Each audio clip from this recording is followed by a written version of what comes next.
అయితే ప్రభుజీ మనం ఇవి ఆచరించాలి అని అంటే తెలుసుకోవాలి, తెలుసుకున్నవి ఆచరణలో పెట్టాలి అని అంటే మనం నిత్యం అంటే పొద్దున్న లేచిన దగ్గర నుంచి భగవంతుని స్మరణలో ఉండాలా? అసలు ఎవరిని స్మరించుకోవాలి, ఏ రకంగా స్టార్ట్ చేయాలి డే అనేది? చూడండి, ఒక రోజు మనకు వచ్చింది అంటే అది భగవంతుడి యొక్క కృప వల్లే కదండి. అవును. ఈరోజు మనకి ఈ జన్మ వచ్చింది అని అంటే స్వామిని స్మరించాలి. హరి హరి హరి హరి అని అంటాం మనం, హరి అష్టకము అని అంటాం అనమాట. హరినామస్మరణతో ప్రారంభం చేయాలి రోజు అని చెప్తారు. భగవంతుడికి, మన ఆచార్యులకి, గురువులకి అందరికీ ఒకసారి నమస్కారం చేసుకోవాలి. పృథ్వీని నమస్కరించాలి, ఎందుకంటే ఆవిడ మన జనని. కానీ ఆవిడ మనల్ని భరిస్తుంది కదండి. మనం ప్రతిరోజు అడుగు పెడుతూ ఉంటాం పృథ్వీ పైన, వివిధ రకములైన కృత్యములు చేస్తూ ఉంటాం అనమాట. కాబట్టి ఫస్ట్ లేవంగానే, ఎంతమందికి అలవాటు ఉందో లేదో తెలియదు కానీ ఫస్ట్ లేవంగానే భూమాతను స్మృశించాలి. శ్లోకములు ఉన్నాయండి, శ్లోకములు నేర్చుకోగలిగితే నేర్చుకోండి. కానీ ఆ భావన, అమ్మా నీ పైన అడుగు పెడుతున్నాను కదా, మమ్మల్ని క్షమించు, మమ్మల్ని రక్షించు అనే ఒక భావనతో మనము నేలని స్పృశించి నమస్కరించుకోగలిగితే అది చాలా అద్భుతమైన విషయం అనమాట.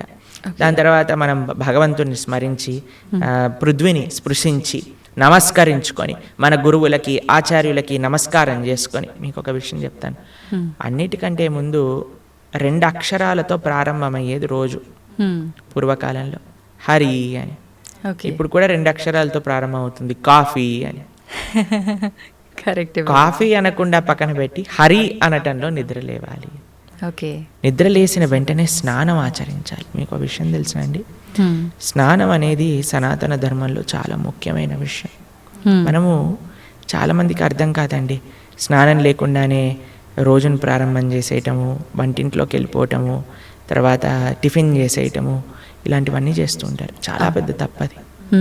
మనం ప్రొద్దున లేవంగానే భగవంతుని స్మరించుకొని ముందు చేయవలసింది స్నానము.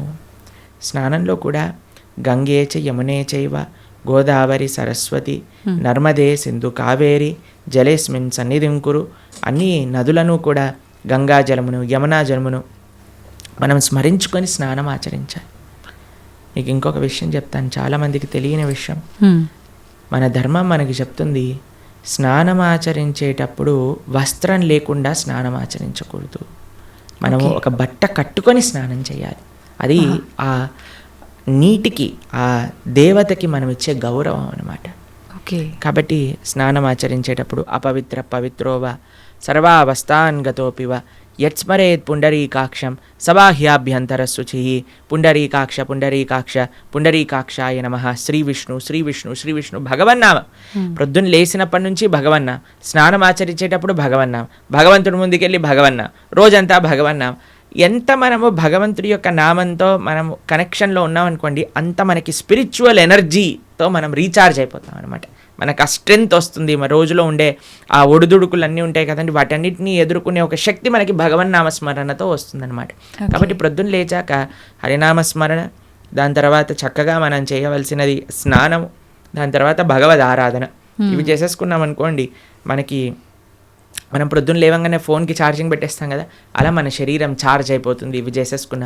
దాని తర్వాత రోజులో ఉండే మన కార్యక్రమాలన్నీ కూడా మనం చేసుకుంటూ ఉండొచ్చు అనమాట. ఓకే. అయితే ప్రభుజీ, మనం ఆచరించే స్నానం ఎంతో ఇంపార్టెంట్ అని చెప్పి మీరు చెప్పారు. అది ఆచరించడం ఒక ఎత్తు అయితే సమయం కూడా ఇంపార్టెంట్ అని చెప్పి అంటుంటారు కదా ప్రభుజీ, ఏ టైంలో స్నానం ఆచరించాలి అని చెప్పి, అది ఎలా చూసుకోవాలి? మనము, మన శాస్త్రాలు చెప్తున్నాయి బ్రహ్మ ముహూర్తంలో నిద్ర లేవాలి అని. అంటే సూర్యుడు వచ్చే ముందు. ఓకే. ఇప్పుడు మీకు ఒక విషయం చెప్తాను. మీ ఇంటికి ఒక గెస్ట్ వస్తున్నారు అనుకోండి, సరే ఈరోజు మీకు పండగ రోజు మీరు ఏం చేస్తారు, అరే ఈరోజు పండగ, త్వరగా లేవాలి, త్వరగా లేసుకొని కార్యక్రమాలన్నీ చేసుకొని నైవేద్యాలన్నీ తయారు చేసుకొని మనం త్వరగా ఈ పండుగని ముగించుకోవాలి, అమ్మవారి పూజ చేసుకోవాలని మీరు అనుకుంటారు, అవునా కాదా చెప్పండి. లేదా ఒక గెస్ట్ వస్తున్నారు అనుకోండి, సపోజ్ మీ గురువు గారు రేపు మీ ఇంటికి వస్తున్నారు అన్నారు అనుకోండి, మీ గురువు గారు ఇంటికి వచ్చాక బయట నాక్ చేశాక మీరు లేచి స్నానం చేసి రెడీ అవుతారా, లేదా ఆయన వచ్చే ముందే అన్ని సదుపాయాలన్నీ కూడా సక్రమంగా చేసుకొని పెట్టుకుంటారా చెప్పండి. వచ్చే ముందే చేస్తారు, అంతే కదండి. ఎవరైనా గెస్ట్ వచ్చినా, మన ఇంటి గురువులు వచ్చినా, ఎవరో ఒకళ్ళు అలా చేసుకుంటాం కదా. సూర్య భగవానుడు ప్రత్యక్షంగా మనకి భగవంతుడి యొక్క స్వరూపం మనకి దర్శనమిస్తున్నారు. ఆయన ప్రతిరోజు ఉదయించే ముందే మనం నిద్ర లేవాలి, దాన్ని బ్రహ్మ ముహూర్తము అని అంటారు. సూర్యోదయం కంటే ముందు మనం నిద్రలేచి మన యొక్క స్నానాది కార్యములన్నీ పూర్తి చేసుకొని మనం రెడీగా ఉండాలి సూర్యుడిని స్వాగతించడానికి. మన యొక్క భగవన్నామ స్మరణ చేసుకుంటూ మనం రెడీ అయిపోతాం అనమాట. అందుకే సంధ్యావందనాది కార్యక్రమములు మనం ప్రొద్దున పూట, మధ్యాహ్నం పూట, సాయంకాలం పూట 3 పూటలు చేస్తాం అనమాట. ఆయన ఎవరికి చేస్తున్నాము అని అంటే సూర్యమండలంలో మధ్యలో ఉన్న భగవంతుడికి మనం చేస్తున్నాము. కానీ ఆయన మనకి భగవంతుడిని దర్శింపజేసే ఒక ప్రత్యక్షమైన క్యారియర్. ఓకే, కాబట్టి మనం ఆయన వచ్చే ముందే మనం నిద్ర లేవాలి. ఆయన రాకముందే మన యొక్క నిత్య కృత్యములన్నీ కూడా పూర్తి చేసుకొని మనము ఆధ్యాత్మిక కార్యక్రమంలో నిమగ్నమై ఉండాలి. ఓకే, మీరు చూడండి, ప్రొద్దున పూట లేవటం అనేది అటు మన ఆరోగ్యరీత్యా, అలానే సామాజిక పరంగా, అలానే మన ఆధ్యాత్మికంగా, శారీరకంగా, మానసికంగా అన్ని విషయములలో మనకి మంచి చేస్తుంది. అందుకే early to bed and early to rice keeps a man healthy, wealthy and wise అని అన్నారు. కాబట్టి ప్రొద్దున పూట బ్రహ్మముహూర్తంలో నిద్ర లేచి స్నానం ఆచరించవలే. ఇది ప్రతి సనాతన ధర్మానికి సంబంధించిన వారు తప్పక ఆచరించాల్సిన ఒక పద్ధతి. ఓకే, అయితే ప్రభుజీ మనం మాట్లాడుకున్న దాంట్లో ఇంకొకటి భగవంతుడి ఆరాధన. చాలా వరకు అంటే ఇంట్లో మగవారు పూజ చేస్తేనే మంచి ఫలితం పొందుతారు అని చెప్పి ఈ మధ్య కాలంలో చెప్తున్నారు. కానీ ఎక్కువగా ఆడవాళ్ళే పూజ చేస్తుంటారు. అసలు నిజంగా ఆడవాళ్ళే పూజ చేయాలా, మగవారు చేయొచ్చా? అసలు మగవారు చేయాల్సిన కార్యక్రమాలు ఏంటి ఆధ్యాత్మిక పరంగా? ఎవరెవరు ఉద్ధరింపబడాలి అని అనుకుంటారో, ఎవరెవరికి భగవంతు అనుగ్రహం కావాలనుకుంటున్నారో వాళ్ళు చేయాలండి. మీకు ఒక విషయం చెప్తాను. ఒక మగవాడు పూజ చేసిన, ఆరాధన చేసిన, పుణ్యం చేసిన, పునస్కారం చేసిన దాంట్లో ఉండే 50% ఆడవారికి వెళ్తుంది. ఓకే, ఎంత? 50%. 50%. ఏదైనా పాపం చేశాడనుకోండి, దాంట్లో 1% కూడా ఆడవారికి రాదు. అదేలా ప్రభుజీ? మరి పుణ్యం అయితే పుణ్యం 50% వెళ్తుంది, పాపంలో వెళ్ళదు. ఓకే, స్త్రీ చేసిందనుకోండి పుణ్యం 1% హస్బెండ్కి రాదు, 100% ఆవిడ దగ్గరే ఉంటుంది. స్త్రీ ఏదైనా పాపం చేసిందనుకోండి, దాంట్లో 50% హస్బెండ్కి వెళ్తుంది. ఇది ఒక బంపర్ ఆఫర్ అనమాట, మన శాస్త్రాలు ఇచ్చింది. బాగుందా మీకు? బాగా అనిపిస్తున్నట్టుంది మీకు. శిల్ ప్రభుపాదుల వారు ఒక దగ్గర ప్రస్తావన చేస్తారు, everybody has to fly their own plane అంటారు. మనకి అంబరీష మహారాజు గారి వృత్తాంతంలో వస్తుంది.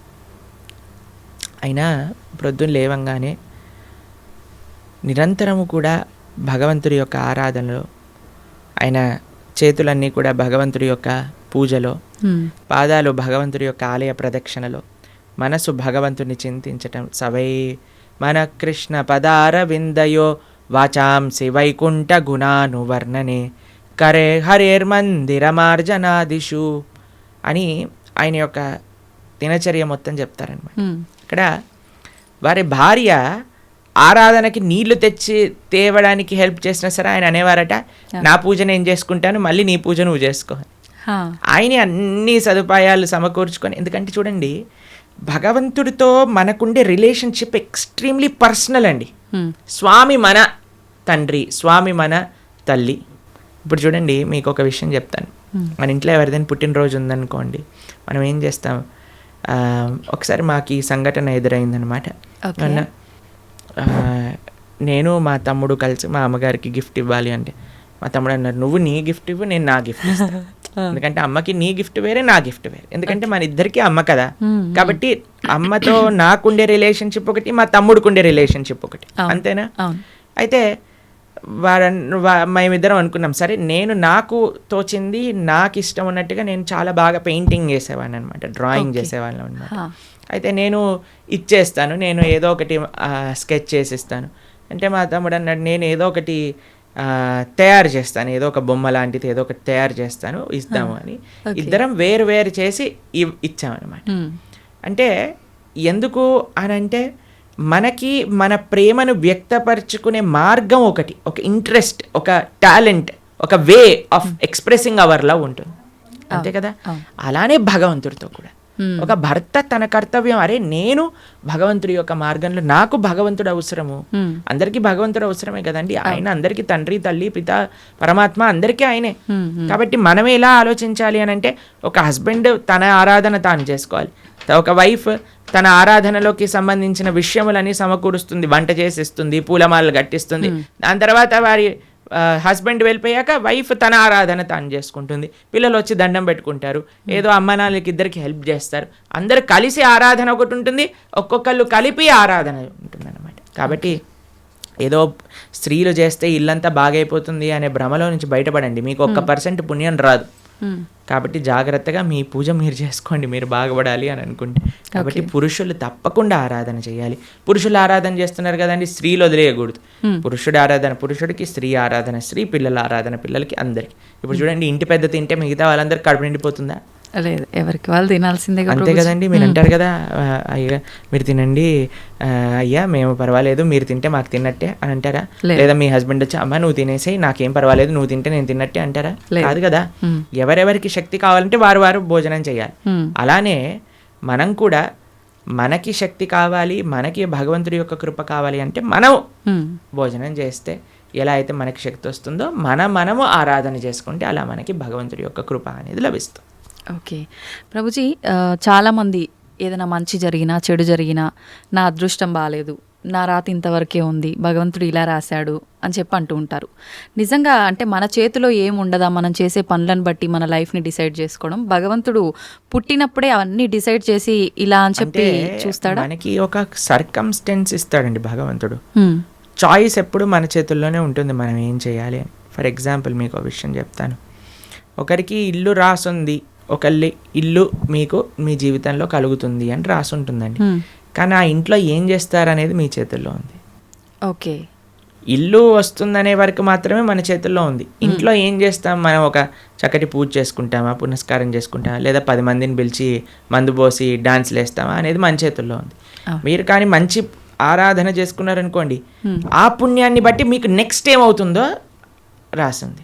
లేదు మనం తప్పు చేసామనుకోండి, ఆ తప్పు బట్టి నెక్స్ట్ కర్మ ఏర్పడుతుంది అనమాట.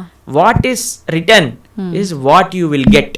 మనకేం వస్తుంది అని, దాంతో మనం ఏం చేస్తాము అనేది రాసలేదు, అది మనకు వదిలేశాడు భగవంతుడు.